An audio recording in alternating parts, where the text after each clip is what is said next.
Hello Libra, Sun, Moon, Rising, and Venus signs. Kamusta kayo? Sana po ay nasa mabuti kayong kalagayan.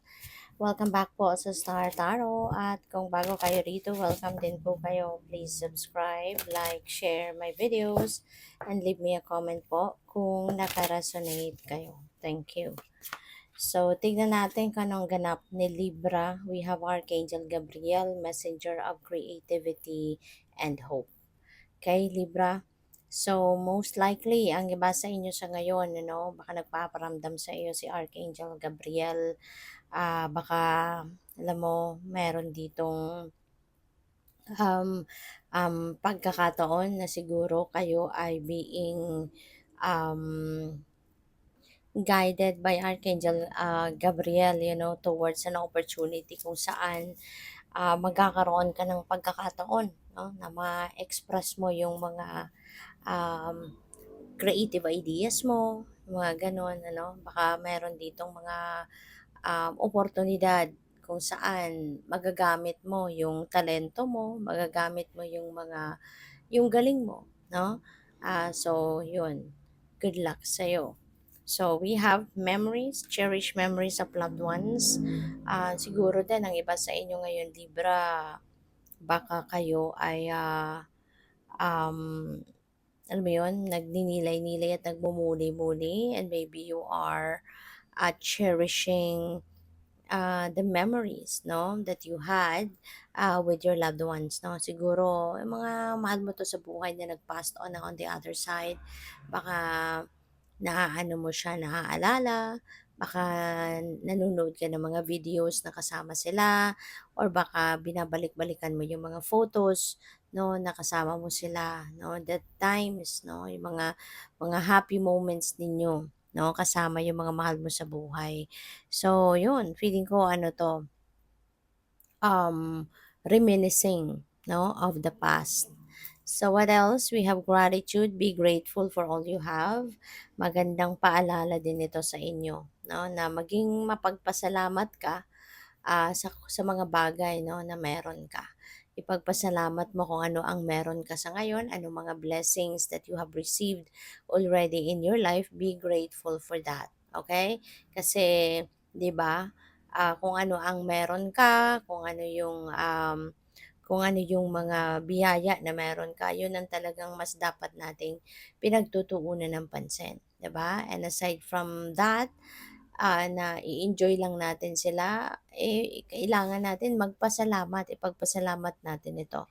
Kasi napakahalaga din, no, ng gratitude.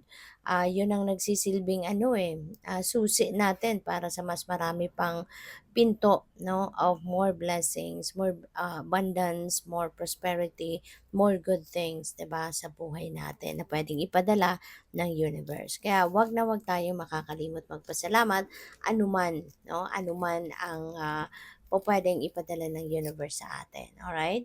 So, tignan natin kung ano pa ang ganap. And by the way, maraming salamat muna for subscribing.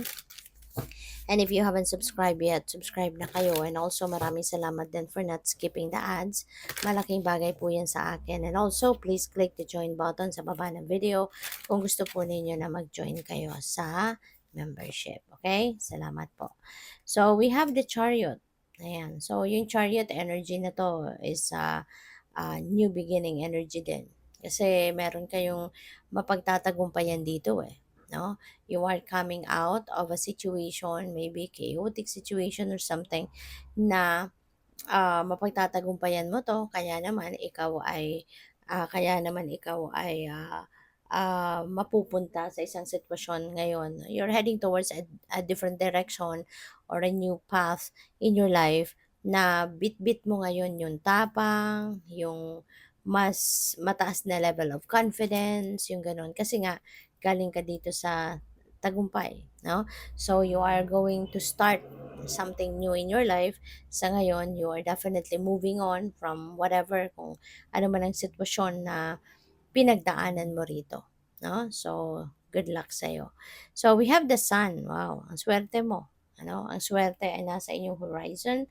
With the sun energy, the sun is going to shed its light, no, sa buhay mo.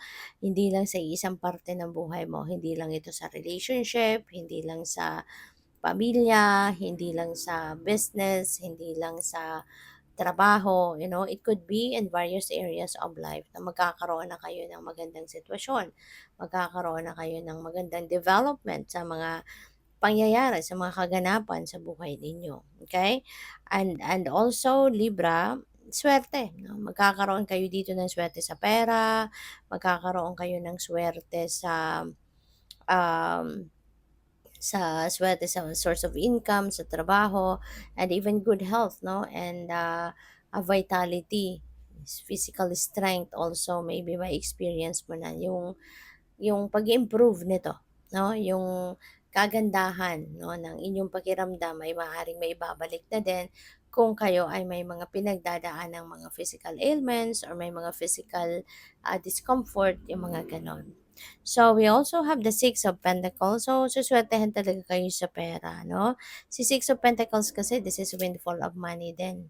So, merong opportunity kayo rito, no, to become prosperous and abundant, no? At pupuwedeng kung saan-saan manggagaling ang pera.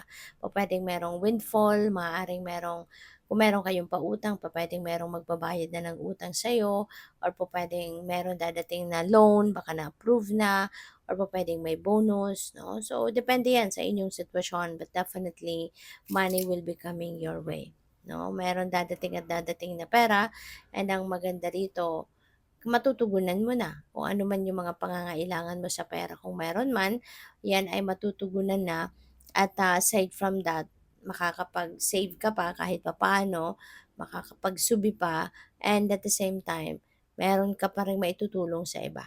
Kasi you're also very helpful, di ba? You're also very generous. Kaya meron dito mga tao din na pwedeng hihingi din ng tulong sa'yo. Okay? So, what else? We have the full energy. Ayan, so mayroong bagong simula, 'no, maaaring yung, simula na 'to is related, 'no, sa inyong kaperahang aspeto, kasi siyempre maraming pupuwedeng perang dadating sa'yo, kaya maaaring magsisimula ka ng bagong chapter sa buhay mo pagdating sa iyong finances. Maaaring this is the time that you are going to, create a new life, kumbaga, or a new situation in terms of your finances, no? Kaya magiging maganda din ang takbo ng buhay-buhay ninyo pagdating sa pera. And see the Fool also, this represents new beginning. So maybe meron kayong, aside from finances, baka meron kayong bagong, kunyari, bagong level of relationship na po pwedeng, baka magle-level up na kayo, mag-aasawa na, may ganun. Or pwede rin na ito'y bagong career path. Maaaring you are ready to explore different career sa ngayon, no, than you used to have. Or pwede rin na you're going to explore new places. Baka this is time for you na magsimulang mag-adventure, no? Pwedeng may mga ganong ganap. So, depende yan sa inyong sitwasyon. Anything is possible. So, good luck. Thank you for watching. Love and light. Namaste.